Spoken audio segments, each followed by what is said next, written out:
Hello, everyone. I'm Pawani, and welcome back to EdSpace Academy. I'm so excited to be doing this video today because this is something that I have been planning from quite a while, and finally it's happening. So, yay to that. So, it's been quite a while that I have been getting questions from parents as well as teachers. From parents, I have been getting questions related to education, studies of the children. And from parents, I have been getting questions related to their career. So I thought that it would be good if I have an expert with me. So joining us today is Rupal Gogia.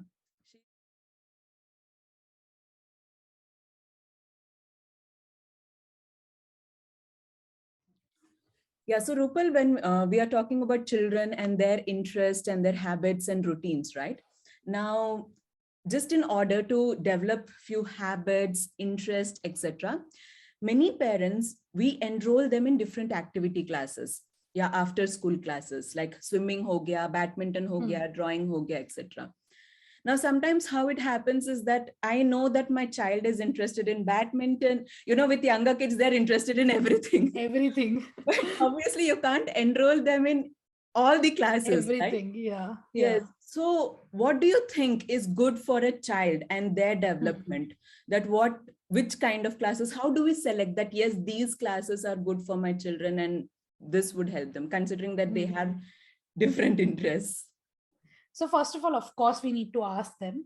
Yeah. But when you ask them, what happens is chances are they might say one or two random things Hmm. that they have seen, but they have not Correct. done.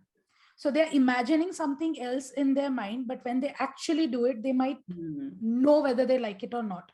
So probably look for some trial classes, and I'm sure all the activities that you mentioned or available, they would offer some or the other trial time for a child to go and see how they are feeling. Maybe if it is swimming, take them for few sessions, take them for cricket, take them for badminton, for different activities, and ask them, what are you enjoying? In case it happens they are picking two of the things, that, oh, I love this also, I love this also, I'm not sure what to do, then instead of giving like 6 days a week to one thing, maybe give 3 days to one activity, three to another one. After a month, maybe the kid might say that I'm not enjoying this, maybe I want to do something like this. But definitely make them experience everything that they want to. Because I remember when I was a kid, I was very fond of swimming. I Hmm. used to, even till date, I feel like I love water. But when my dad used to take me for swimming lessons, when I was in kiddie pool, I was okay. But when there was a time for real learning, the real swimming, I hated it.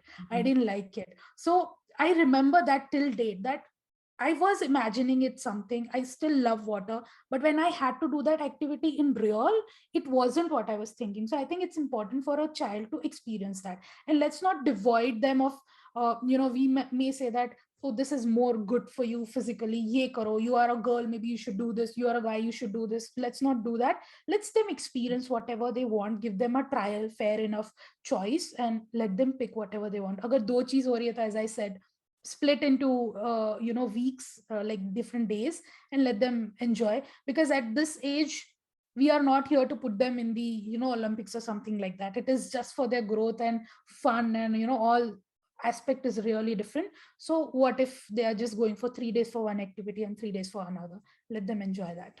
Correct. Absolutely. Absolutely. But just एक बात का ध्यान रखना है that we don't overdo it. Exactly. You have to keep in mind that their schedule, their timing, everything is been taken care of. They are not overburdened. The Hmm. moment you think the kid is getting burdened, or they are not being themselves, they are being not active as they used to be, or they are feeling heavier, or they are feeling like they are not as happy as they used to be, try to understand and talk to them. Probably they also might not able to figure it out, that this activity is causing me feel this way. You have to talk to them. The other day, the same thing happened with my nephew. He was dull all of a sudden, like while playing, and we observed that behavior, that what is happening, and we actually made them sit down and asked him, what is happening to you? Is there any issue? Like he was playing with kids in the building. Was there, did somebody say something? Did you feel something? Did you get hurt while playing? He has that scooter to play and all of that. And at the end, we figured out he was just tired. Uh, We reverse engineer the whole day for him, and we realized he missed his nap. and he was constantly playing, but he doesn't know that he's tired. He's very young, he doesn't know he's tired, but he still wants to sit and play and watch TV. So sometimes you need to figure it out. If you find your kid's behavior is little different, Yeah. maybe take out the time, look at his schedule, what all he did, where all he went, talk to the kid, and then probably see what is fit for the child. Sometimes the kid might be enjoying, he or she might be enjoying, Hmm. but that's actually causing more of a otherwise effect on the child. In that case, the parents need to come up with they have to wear the safe glasses. Correct, correct. I totally relate to this because this happens with my son also. They get so much into the game time, कि वो लोग भूल ही जाते हैं कि यार मुझे पानी पीना है या मुझे वॉशरूम खाना जाना है. है, नहाना है, हाँ बस. They forget about that. But Rupal, there is one good thing that is happening these days is that many schools are paying very good attention towards these extracurricular activities also. Yeah. So during the school time itself, they are arranging for these classes. कि coding के classes हो गए या फिर कोई भी game के classes हो गए. They have all of these classes within the school time. And if not within the school time, suppose if the school is till 3 o'clock, then they inform the parents that from 3 to 4 we have these activity classes, these are the options, so you can select from these options. So it is like bacha school mein hi hai, but still they are doing something which is other than academics. I'm not saying that all the schools are doing this, but most of the schools are doing this and they're doing a good job.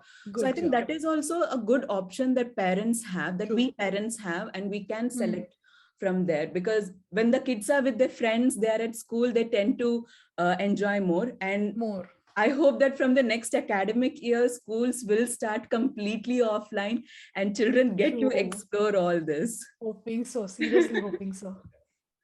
Fingers crossed. True. All right, Rupal. So these were the questions that I had from parents. And along with these questions, I also had few questions from the teachers, which is related to their career. So now we will take them up, okay, one by one. So, as teachers, there are many skills that we should have. Not just being a subject matter expert, but there are other skills also that we should have. And it is very important that we keep working on them, right? So what do you think are the most important things, and how can a teacher keep on upskilling them? So one thing goes without saying, because of COVID and this whole shift goes, is the technical background. And I did not much realize it because I was doing this since 2014. I realized it when this happened, and there were a lot of teachers who are in my circle started asking me questions like, how do I set up a Zoom link, or how do I start and conduct a session, how do I record it? And that's when I realized that sadly teachers are not given enough technical background in schools are not technically that advanced, except for the computer classes that happens, and there is a special teacher for that. Other teachers are never kept in loop. No other technology has been sadly used. So this is one thing that now goes without saying, that teachers should definitely technologically upgrade themselves, learning all of these aspects of online teaching, all the digital setup and all of that.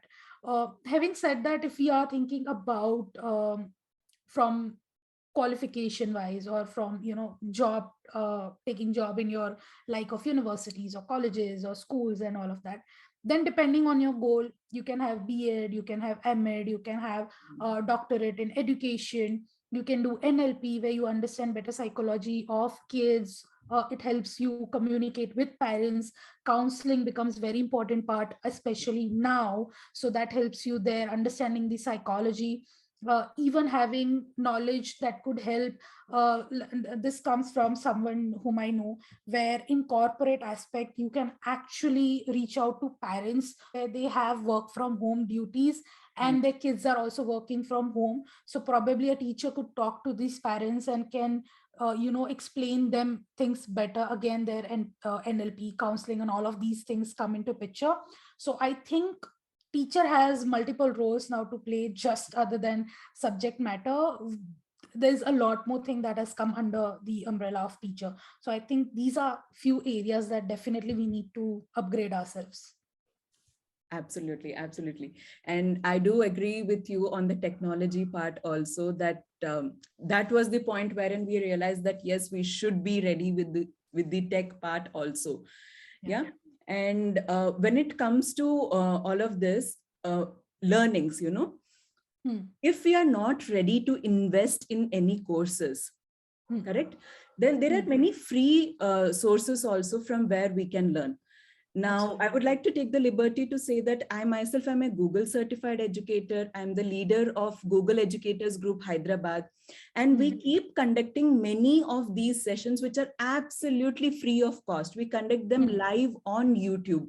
So there is no investment involved here. There are many sessions which happens by expert. And if you're not someone who prefers videos, then Microsoft, Google, all of them, they have their own education related workspace, and they Hmm. have blogs, they have Hmm. many articles wherein they explain these concepts in detail. For Hmm. example, Google has free newsletters. If you just subscribe to them, they will keep sending you weekly newsletters. They start with very basics, Rupal. Like if you just Hmm. subscribe to their newsletters, they will first start with, why do you need a digital classroom? How can you use Google Drive? How can you use Google Docs? And they are so good that you can understand Google Docs, Google Drives, all those learnings you can complete within 10 minutes. Yeah. Just take out 10 minutes of your time and you know about something. And then there are Yeah. different tools, different websites also, wherein you get really good articles from where you can learn. And also Hmm. there are different books that we as teachers, because as you said, that as a teacher now, it is not just enough that you're a subject matter expert. There are Hmm. many things that you should be knowing. So if you're not ready to invest in a course, you can at least go to YouTube, watch these videos, or else subscribe to newsletters, or else read articles, or else read books. So there are different Absolutely. ways in which you can work on all of these aspects. Yes, very well said. And this Google thing, I remember when this new thing had happened, like the whole shift in, education industry. I remember looking at Google Classroom. Now, this has been way before, Correct. the COVID hit. So this was a great thing. And I felt at that time, even though till like I have been doing online teaching, when I started online teaching, like since 2014, even though I was teaching online, I still didn't know about the Google Classroom. Correct. It's like, it's such a power packed tool where you have the teaching board, there's a notice board, there's assignment board. Like it's a complete virtual school over there. And I feel, why as teachers we are not told all these things? Maybe we should be given some kind of training in the institutes or wherever that we are, so that we are kept updated. Had we knew this, all of this, I think transition would have been a lot more smoother. You know, it's not that technology was not available, it has been always available, but we were not, either we have not been, Correct. we have been reluctant thinking that we don't need it as teachers, or maybe institutes always felt that these are two different things. But now we know that technology goes everywhere. It's not only education, it goes like everywhere. No field that I can think of can now survive without technology. So now is the high time as teachers, and very well mentioned, there are a lot of free resources, and one can just go ahead and update themselves. We don't have to necessarily invest in courses, definitely. Correct, correct. And when you were saying about the technology part, I agree to that, because even if schools are completely going offline from the next year, many schools are nowadays using smart boards instead of Yes, your regular blackboards or regular boards. whiteboards. Yeah, So yeah, even their technology is involved. And now yeah. from the past 2 years, we have realized, we have seen that kids are enjoying when you give them those live worksheets, or else some True. activity, some game activity. So we Yeah, as teachers, we want to keep some of those elements going on. going on. So it Yeah, is a I hope very now it is like a amalgam of all of this, and we are not leaving all this. And if anything, now I think we should take this as a chance that we now take a jump in our education system, and we all evolve and just go one step ahead. I think let's take it that way. correct, correct. It's never late. It's never late. And No, it's it's always never good late. to learn Yeah, new. I to always stand for that, right? It's never too late to do anything. Yes, yes, absolutely. And while we are talking about COVID, this is a very important question which I have been meaning to ask. We have seen few unfortunate incidents which have happened in the past few years. We have seen in newspapers that Many teachers have lost their jobs. Many had to switch their professions. We Hmm. teachers, we know that how much we love our jobs, how much we I love know. interacting Hmm. with kids. And it's really sad that they had to change their profession completely because of this. So, Hmm. Rupal, you are dealing with many different people. You are training different teachers, and you Hmm. are an expert in this field. So, what do you think that as a teacher, if I'm not taking classes, if I'm not interacting with students, what are the different things that I can do while I still want to be in the education sector, but Hmm. it is not that I'm just teaching children. So, what are the Hmm. different I'm not sure what is the correct word for this, but what are the Hmm. different job profiles that I have Hmm. for me? Hmm. So this question is very relatable to me because I made a pivot from being biology teacher to business coach for like teaching for almost 14 years biology, and then I made a pivot to business coach, whereas I have nothing to do with business. Hmm. So when this happened, when the COVID hit and when teachers and all started asking me questions, I actually realized as a teacher, other than just teaching, and you will relate to this as well, you do a lot more other things. Yes. And we as a teacher are not given credit for any of that. Hmm. Whether it is planning, whether it is creating lesson plan, whether it is we even do audits, we make sure files are up to date, we make sure all the instruments are running fine. We do so many things. We do organize events, we do a lot of activities. Correct. Actually teaching is just one part of maybe 50, 60 other duties that we as a teachers do, Hmm. right? So we Hmm. are forgetting all of that and we are thinking we are just good for teachings. No, it's not the case. Teacher knows a lot more than that. And that's what I did. I analyzed, I knew so many things other than just my subject teaching, and I started packing all that up and started just communicating and sharing that with other teachers and coaches. And that's how I became a business coach. Otherwise, if you think, how is it possible for a teacher who has been teaching all her life to suddenly become a business coach? I have no MBA background or any, for that matter, any kind of business background. Nobody in my family is doing business.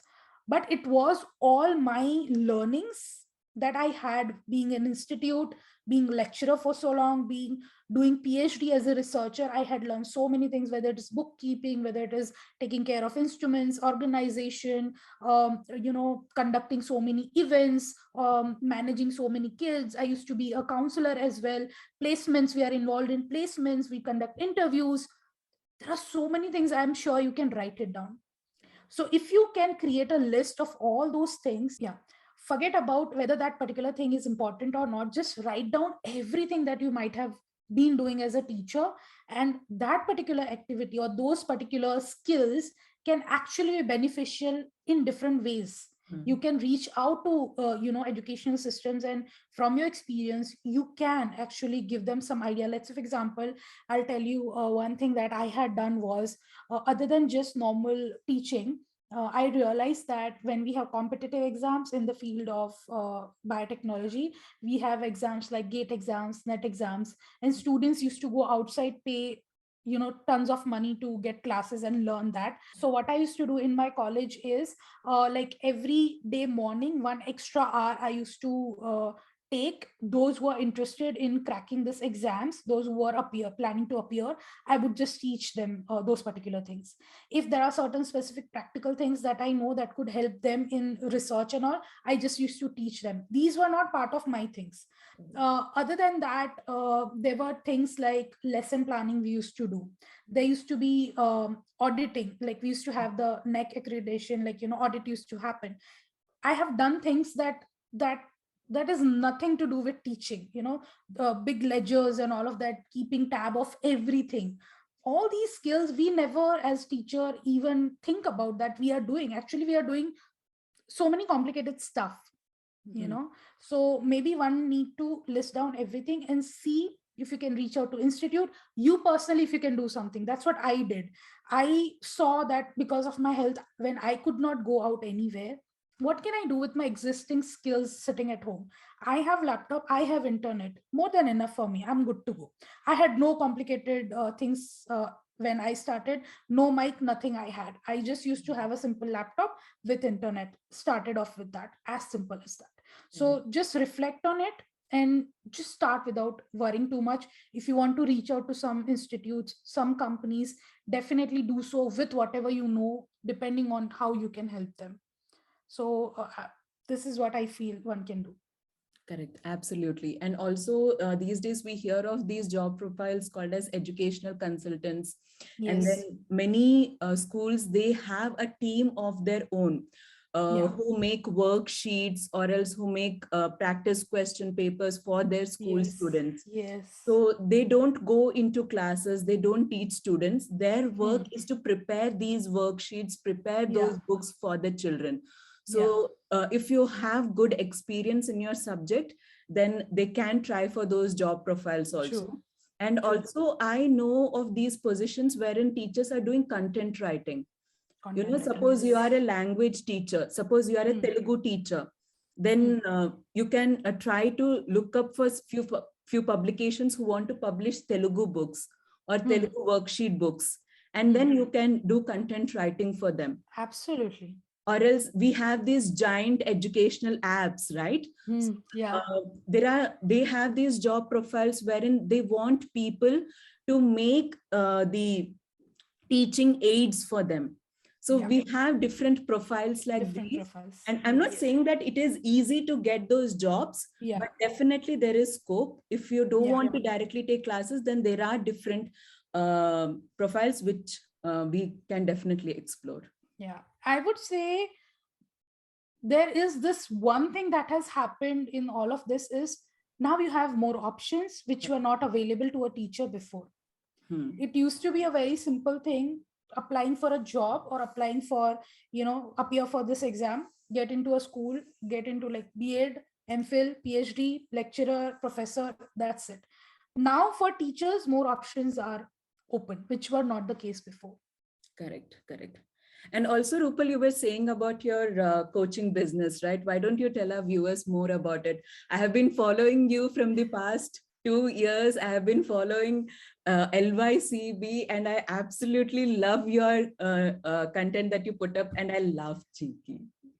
Oh, thank you, thank you.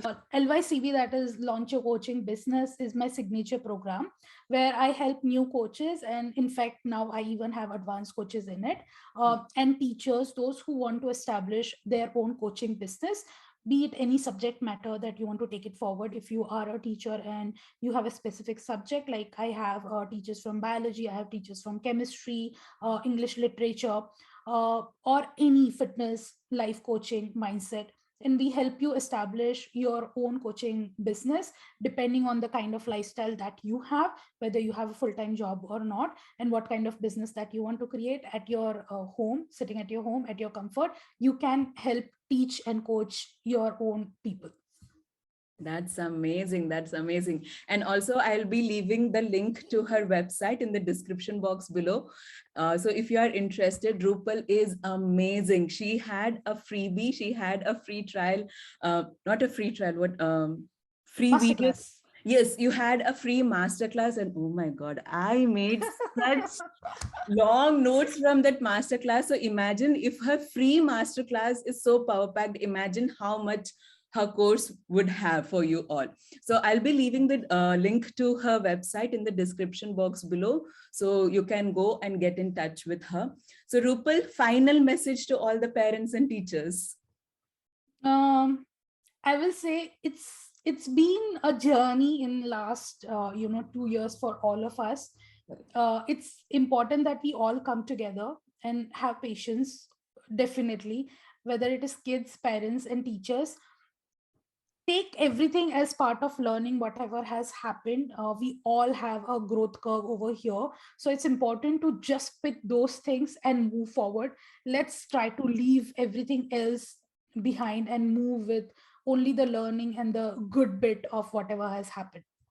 That's amazing. That's brilliant. And such a wonderful message to wrap up our session, Rupal. It's been wonderful to talk to you. And I didn't even realize that we have been talking for more than an hour.